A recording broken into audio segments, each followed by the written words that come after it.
Hoy tenemos un tema que continúa con el Evangelio de Marcos.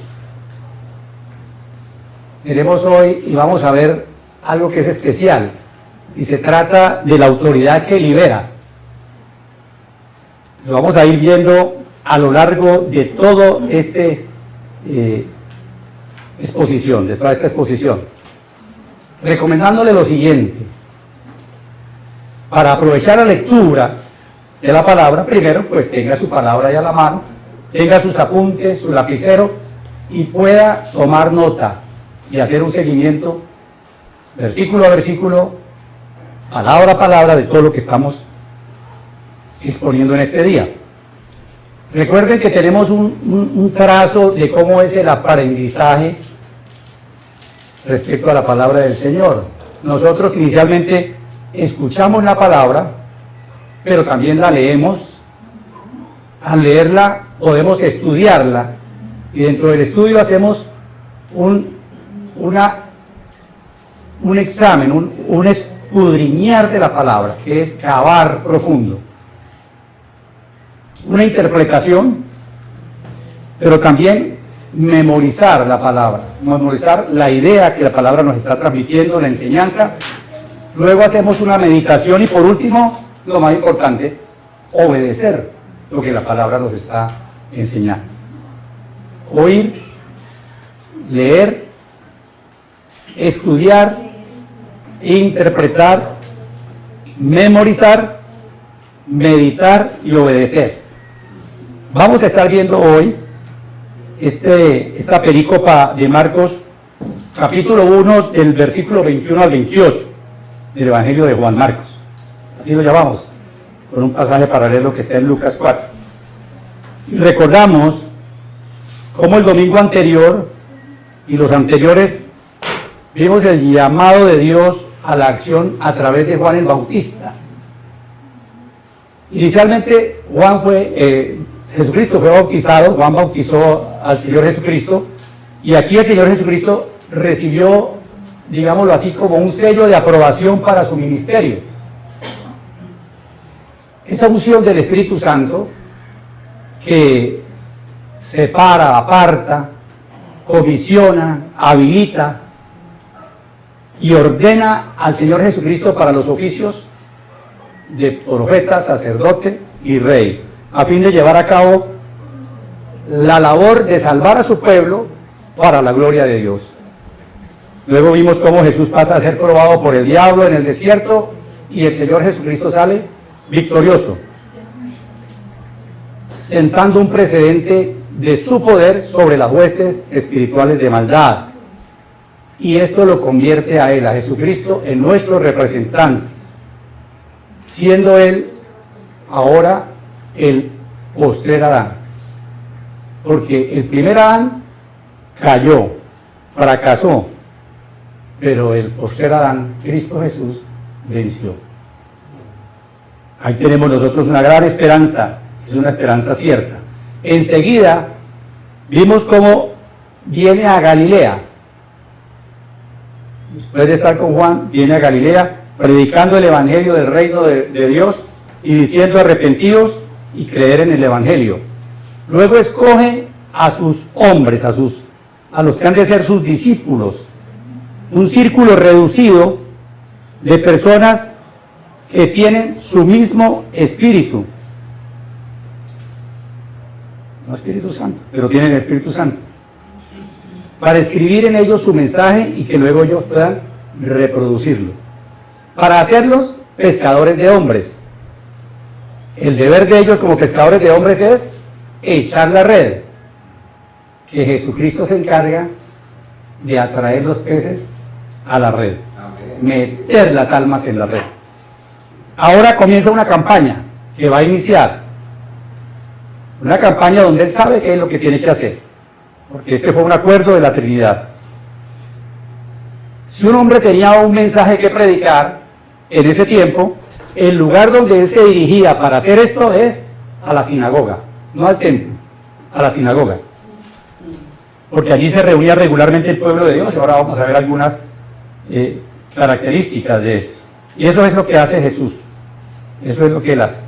Entonces los invito a ubicarnos en el versículo 21 del Evangelio de Juan Marcos. Vamos a leer hasta el versículo 28. Por favor, síganme en la lectura. Y dice así, 21, entraron en Capernaum el sábado y el sábado entró Jesús en la sinagoga y comenzó a enseñar.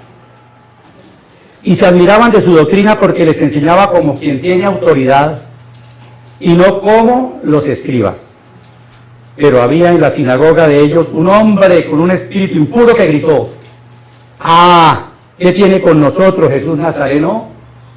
¿Has venido a destruirnos? Sé quién eres, el Santo de Dios. 25. Entonces Jesús lo reprendió diciendo, cállate y sal de él. 26. Y el espíritu impuro, sacudiéndolo con violencia y dando un alarido, salió de él. Todos se asombraron, todos los presentes se asombraron, de tal manera que discutían entre sí diciendo, ¿qué es esto? ¿Qué nueva doctrina es esta que con autoridad manda aún a los espíritus impuros y lo obedecen? 28. Muy pronto se difundió su fama por toda la provincia alrededor de Galilea. Está entonces Jesucristo en Galilea, y más exactamente el Señor se ha trasladado a Capernaum. Entonces vamos a conocer sobre la autoridad, acabamos de leer, de Jesús tanto en la enseñanza como frente a los demonios, y cómo esto al final despierta la admiración de todos los presentes y de todas las gentes que conocieron lo que ocurrió allí en la sinagoga. Comienza entonces la campaña de Jesús, que llamamos su ministerio. En Capernaum, porque dice, y entraron en Capernaum. Todos los acontecimientos tuvieron lugar en Capernaum, un pueblo ubicado en Galilea.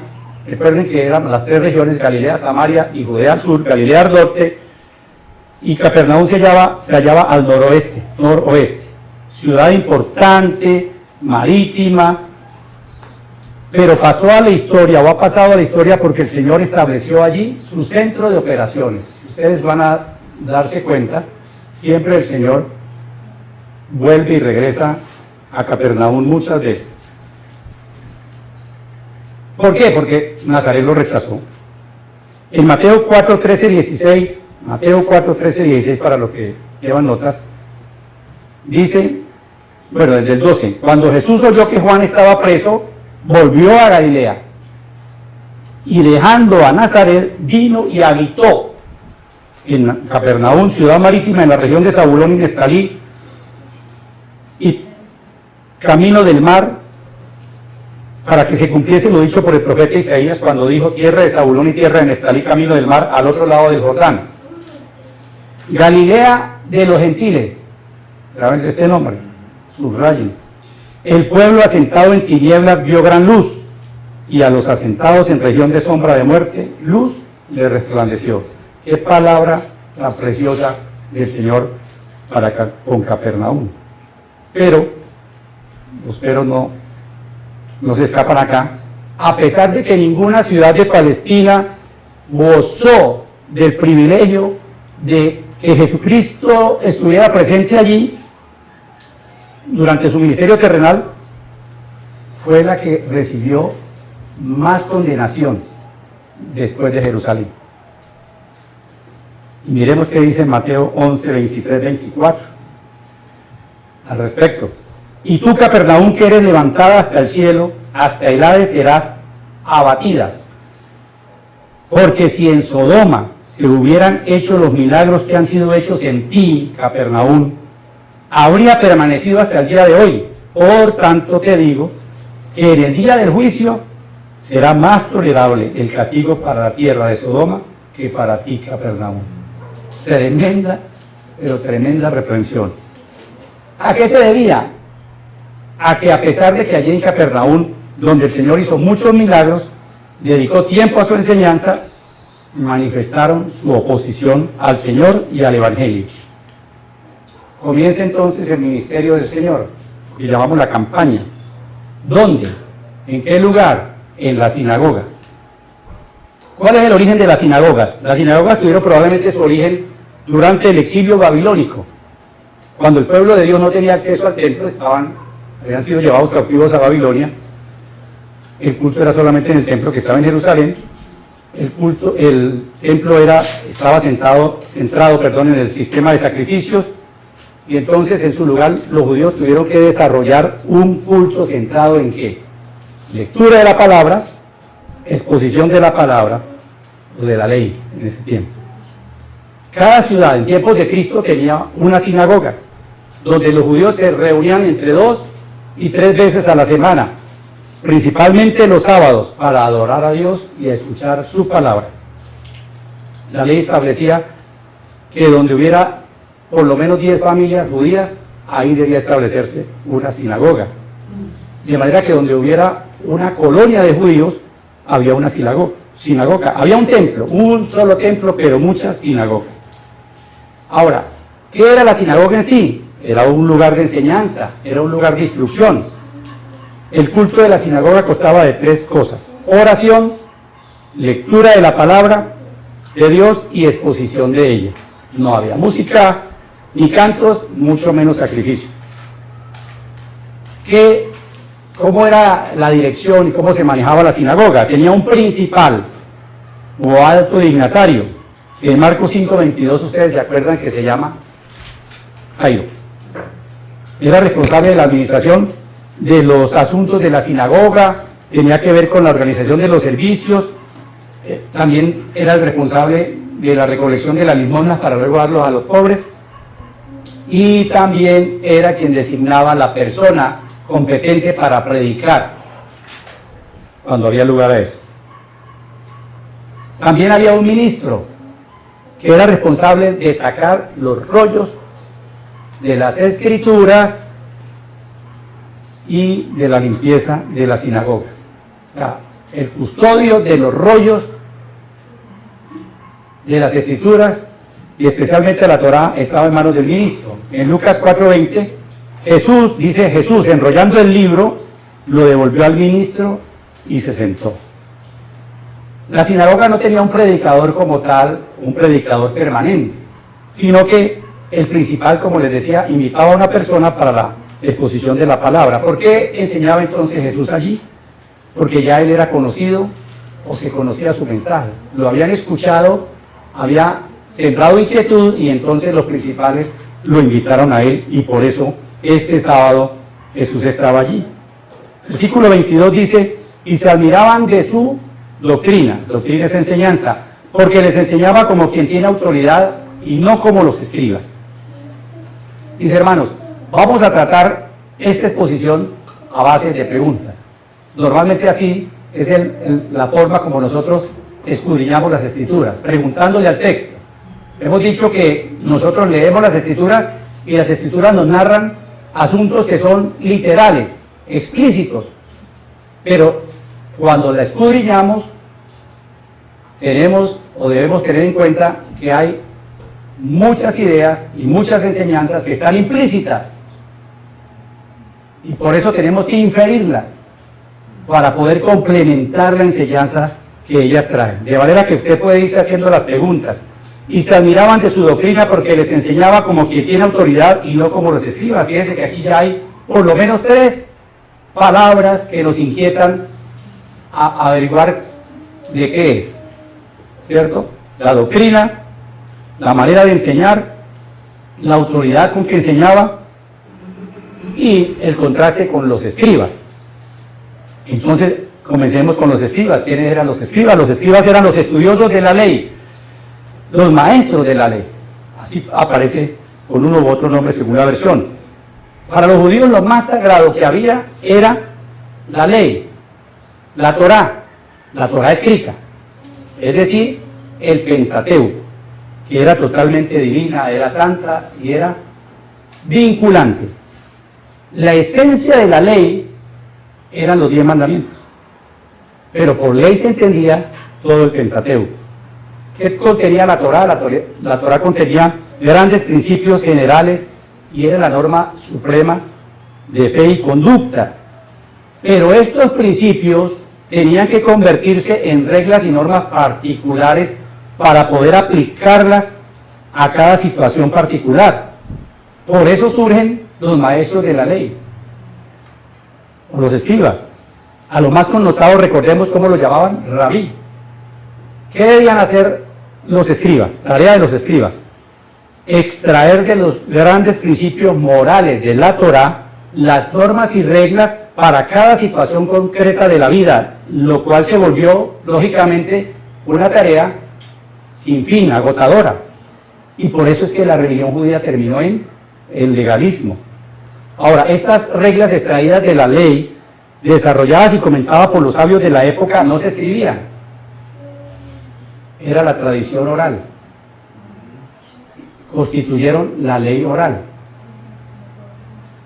Y eran para ellos tan vinculantes y llegaron a ser más vinculantes que la ley misma. Entonces tenemos ya dos temas. La ley escrita es la Torá y la ley oral, que eran los comentarios y las aplicaciones particulares de la ley escrita, de la Torá. Pero ¿qué pasó? En el exilio romano, muchos de los centros de estudio fueron destruidos y se corrió el riesgo de perder la Torá oral. Entonces, en el siglo II comisionaron a un rabí para que recopilara, para que compilara toda esa tradición oral judía, y lo hicieron en una gran colección que se llama la Mishnah. Ella contiene todas las particularidades que no vienen escritas en la Torá. Función de los escribas: daban veredicto en casos particulares y cada caso se plasmaba en una nueva ley, contenida en la ley oral y luego en la Mishnah. Pero, ¿cómo lo hacían? Citando la tradición de los ancianos, o sea, comentarios de tal o cual rabí. No eran ellos mismos, sino que ellos se encargaban de aplicar según lo que hubieran dicho y según la tradición los rabinos, los ancianos de mayor prestancia que ellos. Ahora, vemos que enseñaba a Jesús como quien tiene autoridad. ¿Qué quiere decir? ¿Cuál era la autoridad de Jesús frente a la enseñanza? ¿Por qué era diferente la enseñanza de Jesús con respecto a la enseñanza de los escribas? Primero, Jesús enseñaba cosas significativas sobre la vida, la muerte, la salvación, mientras que aquellos perdían su tiempo en trivialidades externas. Jesucristo iba a lo interno, al corazón, a cuestionar al hombre, a ponerle frente a la palabra del Señor. Pero estos escribas se dedicaban a legislar sobre cosas tan sin sentido como en el diezmo. ¿Cómo se debía diezmar, por ejemplo, cuando el diezmo era con granos? Pues ellos tenían una manera de decirlo, tenían que contar grano por grano. ¿Ustedes se imaginan lo que eso significa? La carga que eso significa. Sanar en sábado, si se podía, cuándo sí, cuándo no. ¿Qué constituía trabajo el día sábado? ¿Cuántos pasos podía usted caminar el día sábado sin que constituyera esto trabajo? ¿Qué se podía y no se podía el día sábado? Legislaban sobre bañarse las manos, y si ustedes buscan, tenían una forma, tenían que poner las manos primero con las palmas arriba, una mano regaba la otra, no, nadie se lo podía bañar, luego con la otra que estaba limpia, luego hacia arriba, etcétera, cómo se la secaba. Todo eso estaba escrito en la tradición oral que daron en la Mishnah. ¿Eso terminó qué? En un ritualismo. ¿El ritualismo qué es? Algo vacío. En Marcos 7, del 7 al 8, el Señor les dice lo siguiente: su adoración es una farsa, porque enseñan ideas humanas como si fueran mandamientos de Dios. Y les decía, ustedes pasan por alto la ley de Dios, la Torá, y la reemplazan con su propia tradición. Pero la autoridad no reside en la tradición, lo dijo muy claramente el Señor. La tradición invalida el mandamiento de Dios. La autoridad reside solo en las Escrituras.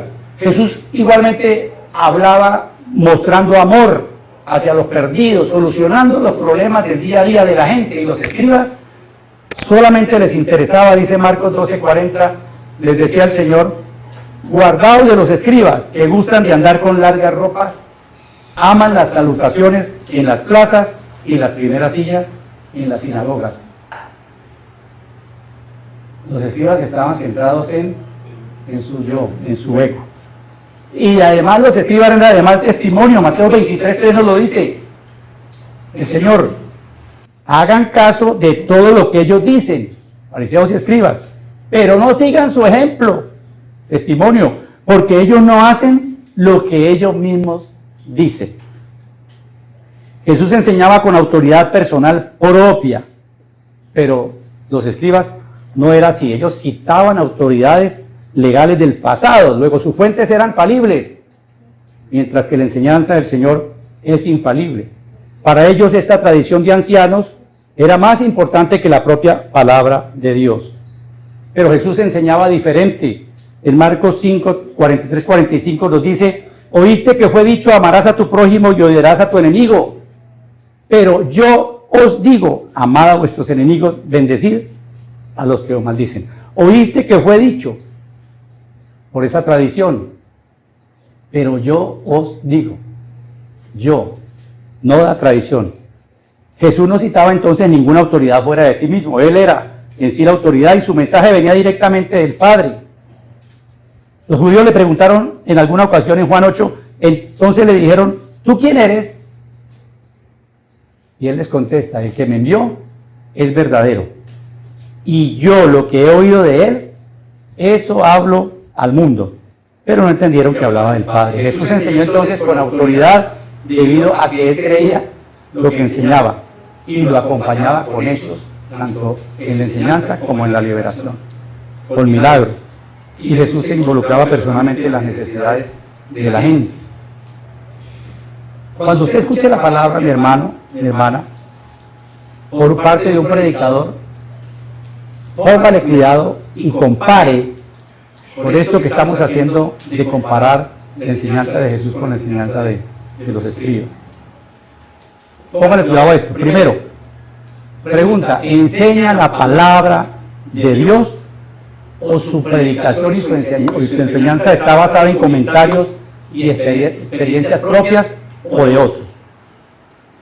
¿Busca ejercer poder, o sea, enseñorarse del auditorio, o busca servir? ¿Es accesible a los necesitados? ¿Busca mucho el aplauso? A veces, cuando uno escucha decir un aplauso al Señor, levanten un aplauso al Señor, levanten más fuerte, muchas veces el predicador está tratando de apropiarse de ese aplauso. Y tercero, muy importante, su vida, la del que enseña o del que predica, manifiesta el fruto del Espíritu de Gálatas 5:22. Resumiendo, la enseñanza de los escribas y fariseos consistía en observancias, tradiciones y ceremonias tomadas de otros rabinos. Mas la enseñanza de Jesús consistía en misericordia, justicia y amor al prójimo. Y lo acompañaba con lecciones prácticas que ayudaban al hombre a poder acercarse más a Dios y tener paz con su prójimo. ¿De dónde viene la enseñanza de Jesús? Él hablaba con la autoridad de la voz de Dios. Juan 12 nos dice, Juan 12:49, porque yo no he hablado por mi propia cuenta. El Padre que me envió, Él me dio mandamiento de lo que he de decir y he de hablar. Y eso captaba la atención de las personas. ¿Por qué causaba tanta admiración? La enseñanza de Jesús siempre causaba admiración donde fuera que vaya. ¿Por qué? Con la forma como hablaba y enseñaba de una manera diferente a lo que ellos estaban acostumbrados. Dice Mateo 7:28, y cuando terminó Jesús estas palabras, la gente se admiraba de su doctrina. Mateo 22 dice, cuando las multitudes lo escucharon, quedaron atónitas ante su enseñanza. Era un contraste con la manera de enseñar de los escribas, porque el Señor sacaba un verdadero sentido espiritual que llega a lo interior de la persona, sin alegar más autoridad que la autoridad propia, la suya. Y miren en Mateo 5:28, para que analicemos, oíste que fue dicho, no cometerás adulterio, pero yo os digo, subraya allí, yo os digo que cualquiera que mira a una mujer para codiciarla, ya adulteró con ella en su corazón. Mis hermanos, mucho ánimo cuando lean las Escrituras, como lo están haciendo ahora. Lo hagan escudriñando, averiguando cuidadosamente, infiriendo lo que está implícito y viendo siempre que las Escrituras, dice el Señor, me señalan a mí. Tenemos otra autoridad, la autoridad de la enseñanza, pero el Señor nos mostró en este pasaje la autoridad de Él frente a los demonios. La enseñanza de Jesús en la sinagoga de Capernaum se vio bruscamente interrumpida por la presencia de un hombre endemoniado que comenzó a dar voces, 23. Pero había en la sinagoga de ellos un hombre con espíritu inmundo que dio voces. Aquí tenemos un caso de posesión demoníaca, que es un estado en la cual un espíritu inmundo se apodera por completo de la voluntad de la persona. Ahí está el detalle, de la voluntad de la persona. Y es una forma extrema de esclavitud espiritual, que llevan a la persona a la ruina y en casos extremos a la autodestrucción, como vimos en algunos casos. Un espíritu ajeno a la persona toma control de él. Ahora, ¿pero qué hacía un endemoniado en una sinagoga? Estaba allí no para escuchar y atender la enseñanza, él estaba allí para estorbar la obra de Cristo. No estaba allí de gratis. ¿Por qué? Estuvo tranquilo hasta que la presencia de Dios, de Jesús y la exposición de la palabra lo enfureció. En el Antiguo Testamento no vemos estos casos tan abundantes como en el Nuevo, y especialmente los Evangelios y parte de los Hechos, del libro de los Hechos, excepto me acuerdo en el caso del rey Saúl, que un espíritu lo atormentaba debido a su desobediencia cuando el Señor le dijo que fuera y acabara con los amalecitas y con los animales. Él no obedece a Jesús, Jehová lo rechaza como rey, y entonces el Espíritu del Señor, dice la Escritura, se apartó de él. Y los amigos, los consejeros, le dicen que hay una manera de salir de ahí. Y le dicen que hay un joven que toca y que con su música le puede ayudar a hacer más llevadera su tormento, su tristeza, su congoja, todo lo que él pasó y que lo hacía sentir tan mal. Entonces buscan, llaman a David, David viene, un muchacho, trae su arpa y toca su arpa y Saúl se siente mejor y el espíritu se iba cuando él tocaba el arpa. Recordemos que en ese pasaje, entonces, agradecido, el rey Saúl decide tomar a David como su escudero. El ministerio de Cristo suscitó una actividad más prominente de las huestes espirituales de maldad, queriendo destruir su ministerio. Versículo 24. Daba voces este espíritu y ¿qué decía? ¿Qué tienes con nosotros, Jesús Nazareno? ¿Has venido para destruirnos? Sé quién eres, el Santo de Dios. Tenemos aquí mucho material, pero vamos a tomarlo todo, que ya nos demoraríamos demasiado. Esos procesos de Palestina radicaba muy a menudo cuando se encontraban con Jesús. ¿Por qué? Una razón. Sabían que el reinado del Mesías sería el fin de ellos. Eso lo tenían claro. Y la persona poseída que hablaba o la hacía hablar un demonio, cuando se encontraba en la presencia de Jesús, lo que manifestaba era digamos así, una pataleta por la actividad por el poder y la autoridad del Señor, porque ellos sabían que venía, que se aproximaba ya. ¿Por qué le llama Jesús Nazareno? Porque allí se había quedado en Nazaret. No es de ninguna manera una falta de respeto, el demonio no, él es de Nazaret. Recordemos algo que dijo Natanael, cuando Felipe le dijo, mire, hemos visto aquí al Mesías. Y tampoco es una falta de respeto. ¿Qué preguntó Natanael a Felipe? Dijo, ¿de Nazaret puede salir algo bueno? Parece grosero. Pero no se trataba de hablar contra el Señor o de desconocer que él fuera el Mesías, sino por una rivalidad que había entre los pueblos. ¿Qué dice el demonio? ¿Qué tienes con nosotros, Jesús Nazareno? Como los demonios saben cuál es el fin que les espera,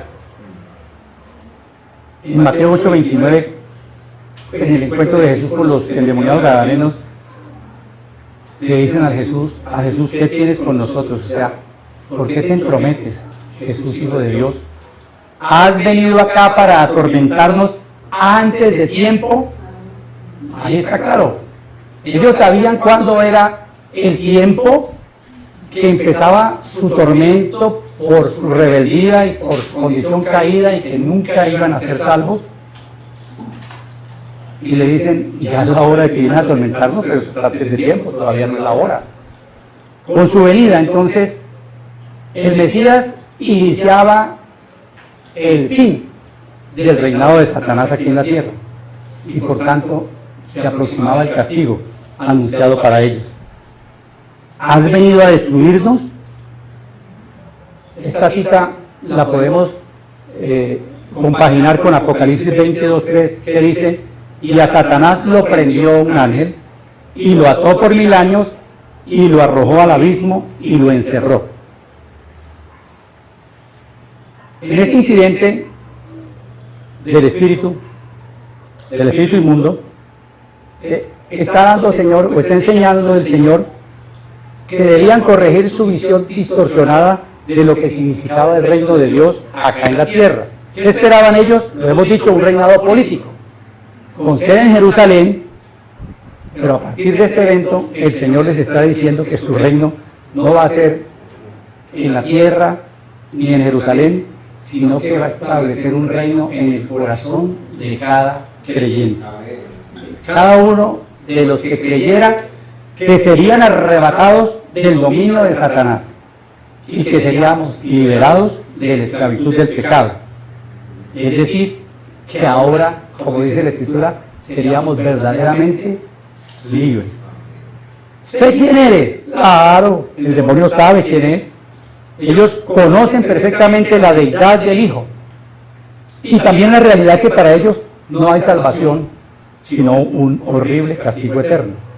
Le dice santo de Dios. ¿Por qué? Porque la santidad no puede tolerar el pecado.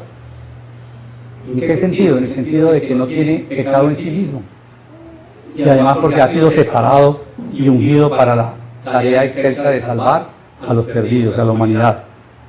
El reformador Juan Calvino dice lo siguiente en su comentario sobre este texto. Dice, el diablo reconoce diestramente que Cristo es el Santo de Dios. Pero, ¿por qué lo dice? Para insinuar en la mente de los hombres una sospecha de que había un entendimiento secreto entre él y Cristo. ¿Qué dice? ¿Cómo así? ¿Dónde está eso? Dijimos que hiciéramos preguntas y aplicáramos la inferencia para poder saber lo que está allí implícito, pero ya lo vamos a comentar por qué. Dada esta razón, Cristo lo reprende. Porque adulación con el Señor, no la recibe. Halagos, no lo recibe. Él solamente recibe adoración. Entonces Jesucristo no vino solamente para anunciar el reino de Dios, sino que vino con todo el poder del reino de Dios para destruir el reino de Satanás. Y aquí es una muestra de eso. Primera de Juan 3:8 nos dice, el que practica el pecado es del diablo, porque el diablo peca desde el principio. Para esto apareció el Hijo de Dios, ¿Para qué? Para deshacer las obras del diablo. El Señor viene a liberar a los cautivos por el diablo, y esto nos debe darnos mucho gozo, porque muchas personas aún hoy están cautivas por el diablo. Esta es una palabra de aliento y de esperanza para los que están esclavizados por Satanás y su hueste. Mucha gente, recordemos, rechaza la idea de que una persona pueda estar endemoniada y que eso es cuestión de superstición. Dicen, hay demonios. Eso es superstición, eso es imaginación de la gente, y niegan la existencia de los demonios por encima de lo que dice la Escritura. Pero otros, en el otro extremo, ven un demonio detrás de cada situación, por todas partes. La realidad es que la actividad demoníaca es aceptada por la existencia de un mundo de maldad y de endemoniados. ¿Cuál es nuestra actitud conocedores de la palabra y estudiosos? No todas las cosas adversas que nos ocurren presupone un demonio detrás de ellas. Tenemos que asumir nuestra responsabilidad por nuestras acciones y no atribuir todo lo que ocurre a los demonios. No. Me acuerdo de una canción, no la voy a cantar porque mi voz no está muy lucha para eso. Pero hay dos asuntos: actividad demoníaca y obras de la carne. Esa canción decía: espíritu de fornicación, huye. Espíritu de robo, pueden intentar, pero era similar, huye. Espíritu de mentira, huye. Mis hermanos, no hay espíritu de mentira, no hay espíritu de fornicación. La mentira viene, y estas obras de la carne vienen por nuestra condición pecadora, pecaminosa, por nuestra vieja naturaleza, por la concupiscencia que hay en nosotros. Y entonces, si fornico, ¿yo qué tengo que hacer? No echarle la culpa al diablo, al espíritu. Fornicación, y si miento, tampoco, y si robo, menos, sino asumir mi responsabilidad, porque esas son obras de la carne. De dentro del corazón del hombre salen los adulterios, los robos, etc. Entonces no inventemos ni echemos la culpa, asumamos nuestra responsabilidad y arrepintamos, es lo que dice la palabra. En el Nuevo Testamento se nos enseña que una persona no convertida está bajo la influencia de Satanás. No nos dé miedo y pena decirlo. Eso es lo que dice la Escritura en 2 Corintios 4. Satanás, quien es el Dios de este mundo, ha cegado la mente de los que no creen. No creen, incrédulos.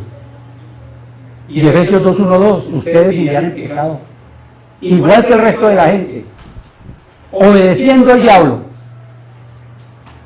no a Dios, líder de los poderes del mundo invisible, quien es el espíritu que actúa en el corazón de quienes, de los que se niegan a obedecer a Dios. Nueva traducción viviente. Entonces, mis hermanos, o usted es de Dios o es del diablo. O una persona es de Dios o es del diablo. Porque no se puede servir a dos señores. No se puede servir a dos señores a la misma vez. Porque al que sirvamos somos esclavos de él. 25. Pero Jesús le reprendió diciendo, ¿qué le dijo Jesús? Cállate y sal de él. Una orden, unas órdenes. Jesús no acepta el testimonio de un endemoniado, ni el reconocimiento de un espíritu impuro, corrupto, que declaró que Jesús era el santo de Dios. Pero yo les pregunto a ustedes, ¿por qué Cristo no lo acepta? ¿Acaso no está diciendo algo que es verdad? ¿No es santo de Dios Jesucristo y no está diciendo la verdad el demonio? ¿Por qué lo calla entonces?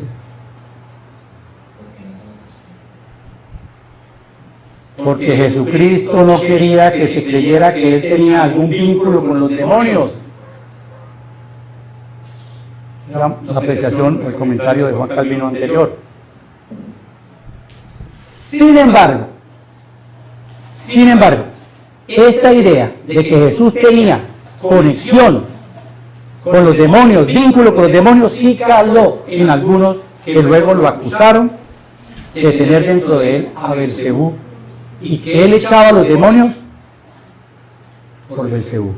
Está en Marcos, aquí adelante, 3:22.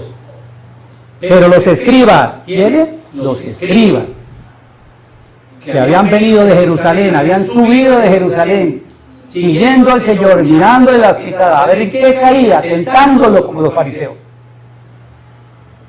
Pero los escribas que habían venido de Jerusalén decían que tenía a Belcebú y que por el príncipe de los demonios echaba fuera a los demonios.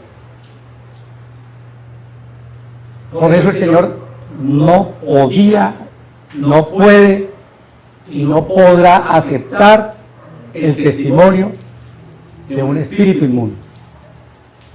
El demonio quería sembrar en la mente de las personas que Jesucristo y él iban de la mano.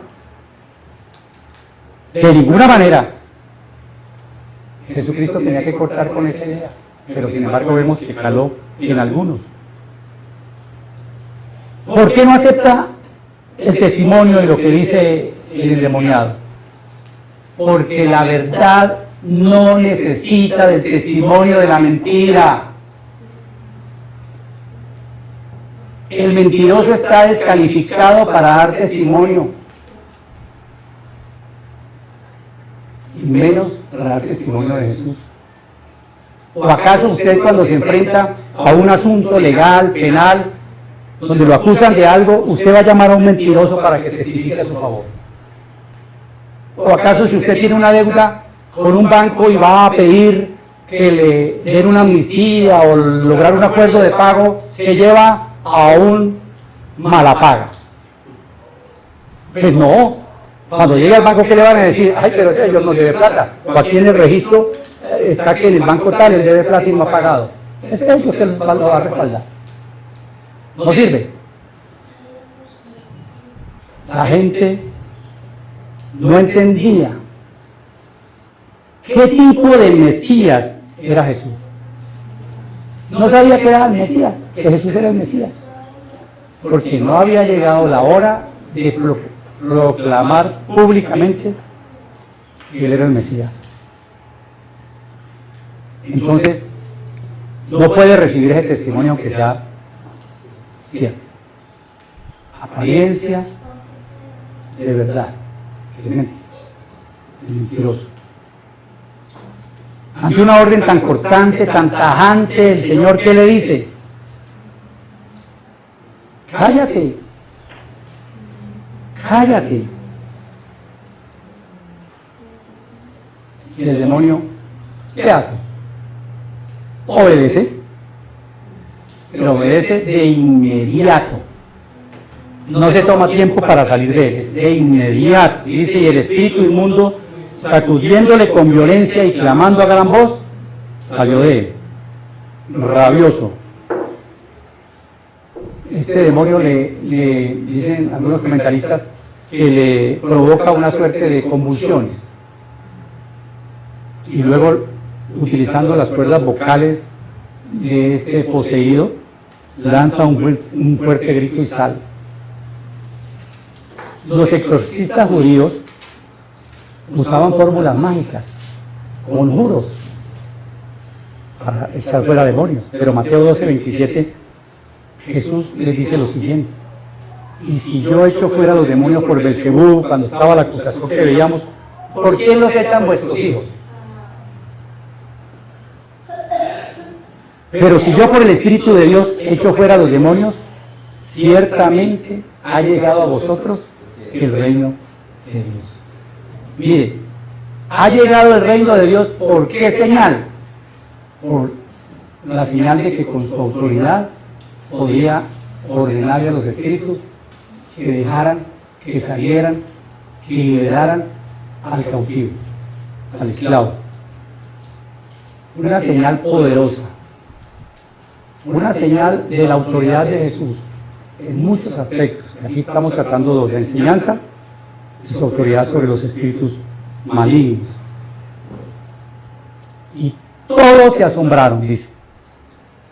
de tal manera que discutían entre sí diciendo, ¿qué es esto? ¿Qué es esto?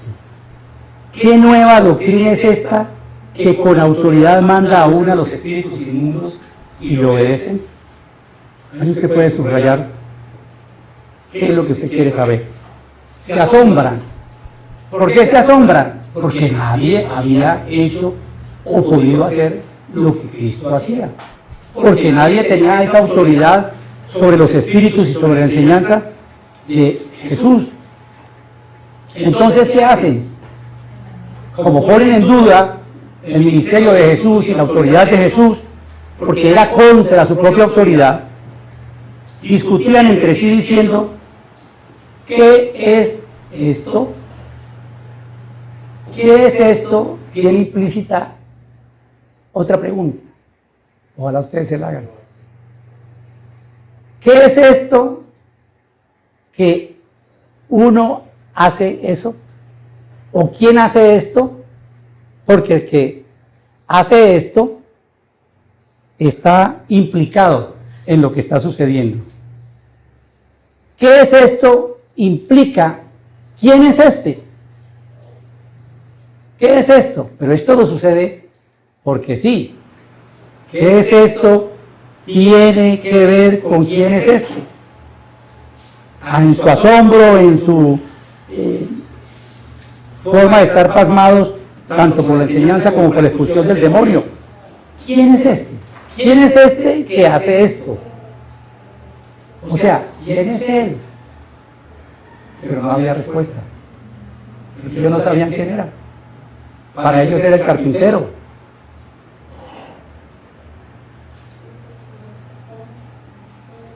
Nueva doctrina. ¿Qué doctrina es esta? ¿Qué nueva doctrina es esta? Pues es nueva porque es con autoridad. Con la autoridad propia del Señor Jesucristo. Era algo inusual y extraordinario en esa nueva doctrina, algo que no era común. Entonces ustedes pueden ver que las enseñanzas de los escribas era trivial. Juan 7:45 nos narra un pasaje en el cual los mismos fariseos envían a aprender a Jesús. Y ellos van y escuchan la predicación de Cristo, de Jesús. Y vuelven, dicen los alguaciles enviados por los fariseos, a aprender a Jesús. Al volver, ¿qué dicen? Lo escuchan y vuelven diciéndoles, jamás hombre alguno ha hablado como este hombre. Y ustedes saben cuál es la respuesta de esos fariseos. No les gustaba que nadie diera testimonio de la verdad. La misma autoridad y poder que Jesús exhibió en su enseñanza fueron mostrados también en las órdenes que dio a los demonios. ¿Cuál era la verdad? ¿Y por qué era nueva la doctrina? Porque la enseñanza era con poder y autoridad sobre las fuerzas del mal.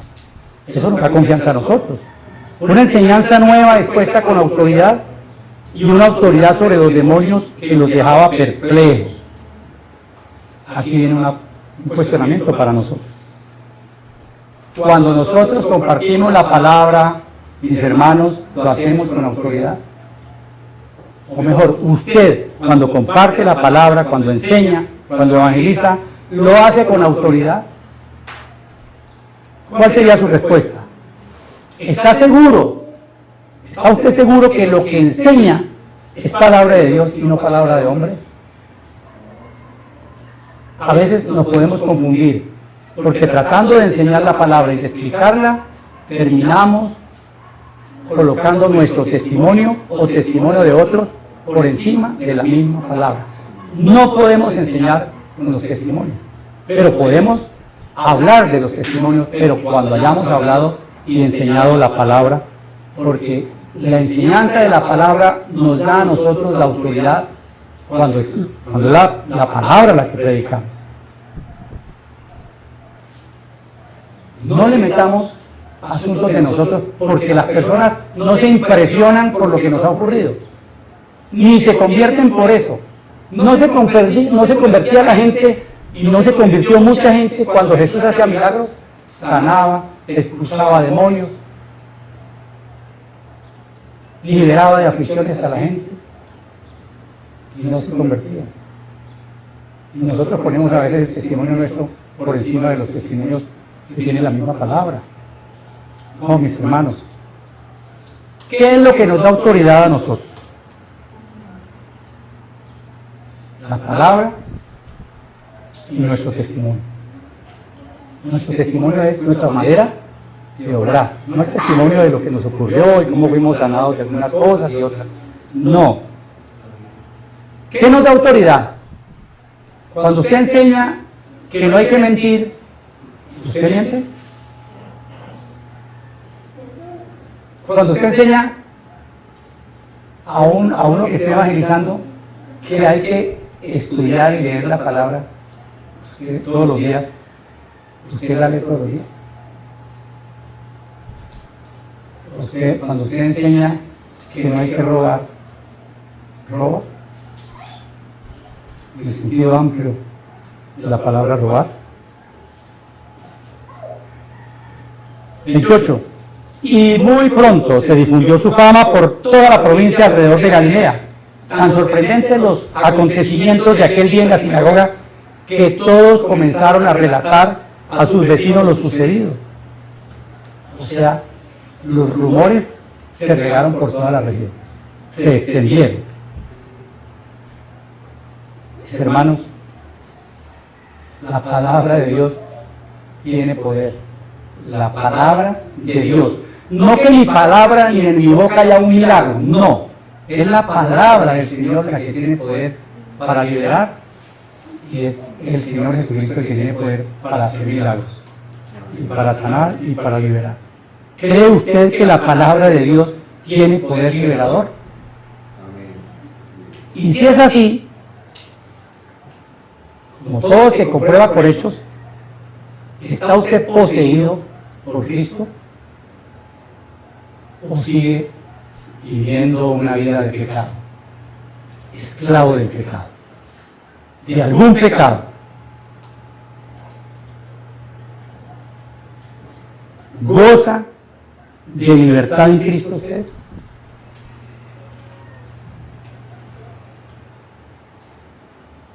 Si su respuesta es sí, usted es verdaderamente libre. Y si su respuesta es no, permítale al Señor que lo libere. Porque el Señor nos dice, hermanos, así que si el Hijo los hace libres, ustedes son verdaderamente libres. A libertad fuimos llamados. No más esclavitud por el pecado. La victoria es por Cristo Jesús. Pero nosotros tenemos que creer que hay libertad en su palabra, que Él tiene poder liberador en su palabra. Dejemos que el Señor haga su obra en nosotros, rindámonos a Él. No nos resistamos a dejar cualquiera que sea nuestro pecado, o pecados que todavía nos afligen, que todavía nos causan dolor, pesar. La autoridad que libera es la autoridad de Cristo Jesús. Mis hermanos, que el Señor les continúe bendiciendo rica y abundantemente.